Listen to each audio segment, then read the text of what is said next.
In this step-by-step tutorial, I will teach you how to use the Magic Move feature in Framer. Our first step will be to create the initial state of the element we want to animate, which we'll do right on Framer's canvas. You're free to design it in any way you want. Just remember to select all the layers of your design once you're done. To group these layers into a single component, all you need to do is right-click on any part of your design and select the Create Component option from the context menu. If you prefer using keyboard shortcuts, you can also do this by pressing the Option, Command, and K keys together on your Mac. Once your component is ready, we will now create a second, different version known as a variant.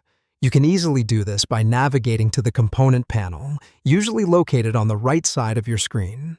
Here, under the Variants section, you'll find a plus button. Click on it to create a new variant for your component. The next part is where you really get to flex your creativity by altering various properties of this second variant. This could include changes to its size, position, color, and other characteristics.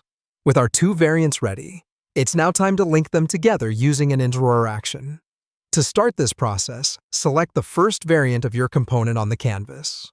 Following that, look for the Interactions panel, where you'll need to click on the plus button to add a new interaction. This triggers the appearance of a connection line, which you can then drag from the first variant to the second.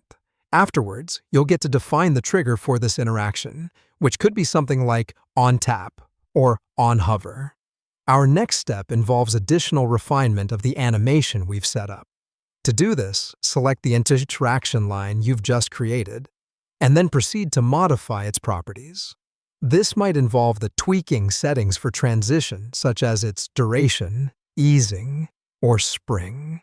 Finally, after all these preparations, we're ready to place our new animated component onto our main design canvas. You can find this component in the Assets panel.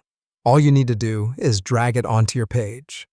The last, and perhaps the most exciting part, is testing your component to see the Magic Move animation in action. Simply preview your site and watch your design come to life. And that's it. You have successfully used the Magic Move feature in Framer.